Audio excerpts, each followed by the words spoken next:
en Hechos capítulo 1 y versículo 9.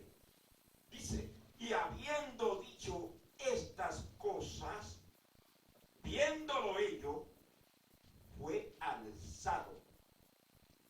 Subraye la palabra alzado. Y recibido en una nube que lo escondió, que lo envolvió y lo hizo invisible a los ojos de los discípulos. Jesús no se fue, fue levantado y fue recibido. Por eso dije de la fiesta. Hubo una fiesta grande. ¿Quiénes lo recibieron? La Biblia no lo dice. Pero fue recibido, dice la Biblia. Fue recibido en los aires. Y yo sé que había un séquito, un ejército preparado para darle la bienvenida al Hijo en la presencia de su Padre. Porque el Hijo comenzaría una etapa nueva en un ministerio diferente, que ahora sería un ministerio de y a favor de nosotros. Ahí entraba el ministerio sacerdotal de Cristo en una intercesión por el pueblo que dejó aquí. ¿Y qué dice la Biblia? Que Él está intercediendo a la diestra del Padre por cada uno de nosotros. Entonces, por eso, hermanos, tiene tanta importancia el momento en que Jesús termina, porque ahí selló todo. Cuando Él le dijo hasta, quédense hasta, a los discípulos, Él pudo percibir en los discípulos algo. Usted sabe que los discípulos habían estado preparándose durante 3 años o más. Tenían una preparación. Y yo sé que en ellos estaba el ardor de dar lo que ellos habían recibido. Querían dar a conocer lo que ellos habían recibido durante ese tiempo. Y yo sé que estaban inquietos. Y cuando Jesús le dice, no, quédense hasta. Jesús está percibiendo en ellos que sí están preparados. Sí tienen la palabra. Tienen la experiencia de haber estado con Él. Pero no basta la palabra. No basta la experiencia. Tienen la sabiduría, pero no basta la sabiduría. Tienen los conocimientos, pero no bastan los conocimientos. Jesús vio en ellos la carencia de algo que realmente tenían que tener y que no tenían, y que eso venía a completar la vida de ellos. Cuando Él le dice, quédense aquí, le está diciendo, yo sé que ustedes saben lo que tienen que hacer. Yo sé que ustedes tienen la capacidad de predicar. Sé que tienen el ímpetu de levantarse y dar a conocer lo que han aprendido. Pero todavía no es el tiempo. No es el tiempo. Ellos tenían que saber que quien le enseñó, le está enseñando ahora una materia diferente. La materia de la paciencia, de la perseverancia en lo que habían aprendido. ¿Y qué dice la Biblia? Que Jesús, cuando dijo esta palabra, se apartó de ellos. Y dice la Biblia que allí también levantó su mano, bendijo a los que estaban con Él, y ahí fue donde fue levantado y recibido en una nube para ir a la presencia de su Padre. Pero ellos quedaron con el mensaje. Ahora, ¿qué vamos a hacer? Se fue el maestro, nos dijo que esperáramos, pero ellos obedecieron, hermano. Hay un aspecto de la vida del ser humano que debe ser robustecido con la decisión, y es el de obedecer. Cuando analizamos ese aspecto de la obediencia, hermanos, es algo que nos define a nosotros, con algunas características que son muy especiales, como son, hermanos, la paciencia. Cuando obedecemos, tenemos que ser pacientes en la espera para ver lo que se nos ha prometido.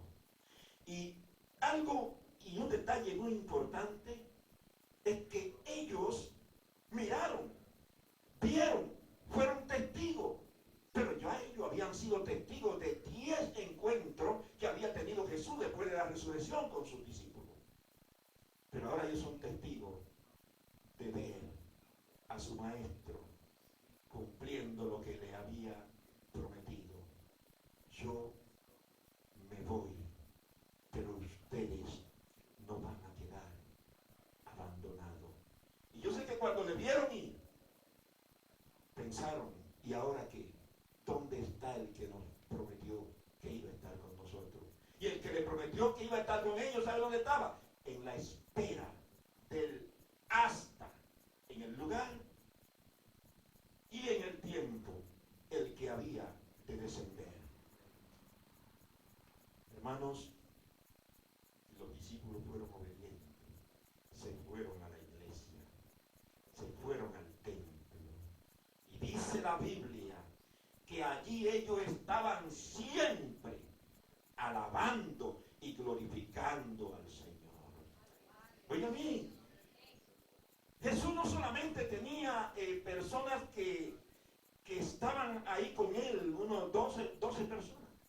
Jesús tenía personas que no eran unos discípulos permanentes, que eran discípulos pero que ocasionales, que se juntaban con él. Y yo sé que de toda parte vinieron y estaban por ahí. Hermanos, y cuando se fueron a la iglesia, ellos adorando a Dios, contagiaron. Se juntaron en el templo 500 personas en un lugar donde quizás tenían que mirar por las ventanas o por cualquier lado porque no era para tanta gente. Pero ahí habían 500. ¿A qué fueron ellos? A esperar lo que le había dicho el Señor hasta que seáis investidos.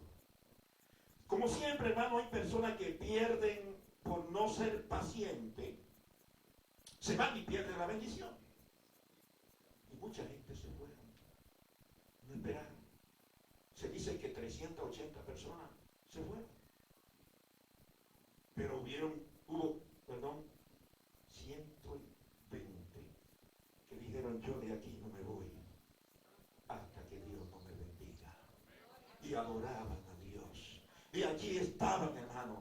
Y la Biblia dice, hermanos, que cuando vino el cumplimiento del tiempo que Cristo había señalado, los que estaban ahí fueron revestidos del poder de lo alto. Ahora sí están preparados. Ahora sí pueden dar a conocer mi nombre. Vayan y reprendan. Vayan y saquen demonios. Y hagan lo que tienen que hacer. Porque ahora sí, dice la Biblia, que allí fueron llenos del poder de Dios y comenzaron a recibir la gran promesa que Dios le había a ellos dicho que iban a recibir. Hermanos, nosotros tenemos necesariamente que ser alumno, y ser alumno no simplemente quiere decir sentarse a escuchar. Tenemos que ser discípulo, y ser discípulo es aprender de su maestro. Y en aprender está, hermanos, la obediencia para poder ser un buen servidor. No solamente ser receptores, no solamente recibir, sino también saber darle a otro lo que Dios nos ha dado a nosotros. La llenura del Espíritu Santo tiene un propósito para cada creyente. No es solamente decir porque yo vi al Señor, el Señor me habló. Yo realmente soy ajeno a ese término. Nunca uso el término Dios me dijo, porque Dios me está diciendo todo a través de su palabra. Y aunque sienta que Dios me diga, no lo expreso, porque si me lo dijo, me lo dijo. Y no se lo dijo a otro, me lo dijo. Y como me lo dijo, yo lo recibo, hermano. Porque Dios habla a través del mensaje, a través de su palabra. Y usted dice, Dios me habló, pero tómelo para usted. Dios le habló a usted. Lo que Dios le dice a usted es para usted. Pero a veces tenemos lo que se llama la generosidad. La generosidad, hermano, es una actitud en nosotros, que en cualquier momento puede presentarse. Puede venir por compasión, o por deseo, o por quizá para que convencer a otros de que nos vean que somos generosos, porque se da por diferentes motivos. Y a veces somos generosos, pero en el caso que no debemos serlo, porque le damos a otros lo que se nos ha dado a nosotros, le imponemos a otros lo que se nos ha impuesto a nosotros, y por eso hay que tener mucho cuidado de dar lo que a usted le pertenece. Si Dios le dijo, hijo mío, esto es así, no se lo diga a otro, ni se lo imponga a otro, porque se lo está diciendo a usted. Porque el trabajo de aquel que se fue es obrar de manera independiente en cada persona, y cada persona tiene que recibir el mensaje que Dios le da. Dios te da un mensaje, acúñalo, tómalo para ti. Predica la palabra de Dios con el testimonio del cambio efectuado por lo que Dios te dijo y por lo que tú asumiste que realmente fue para ti. Entonces, hermano, cada discípulo estaba esperando el momento para salir, y el momento para salir había ya llegado. Están en Jerusalén, están en el templo, están en la iglesia, pero supieron esperar con paciencia, con determinación, se sacrificaron, pero llegó el poder de Dios y lo gratificó, lo premió y le dio la bendición para que aprendieran no solamente a esperar, sino para que tuvieran visión, para que creyeran que Él estaba en Él, y que el que le había enviado le había dado recomendaciones, y por su nombre lo conocía a cada uno, para que ellos se desenvolvieran y se desempeñaran en una labor de dar a conocer al que se fue, pero que ahora vendría por ello a la tierra otra vez. Nuestro Señor Jesucristo, hermanos, nos dio el poder. ¿Para qué? Para predicar la palabra. Nos dio el poder para vivir un testimonio. Nos dio el poder para que nosotros lo usemos en beneficio de los demás, para que sea confortante, edificante, y que podamos enaltecer y engrandecer el nombre de Dios, que ha de ser proyectado por toda parte del mundo. Dios nos ha mandado a nosotros a esperar en el lugar, a esperar en el tiempo, consciente de que Dios no miente, porque todo hombre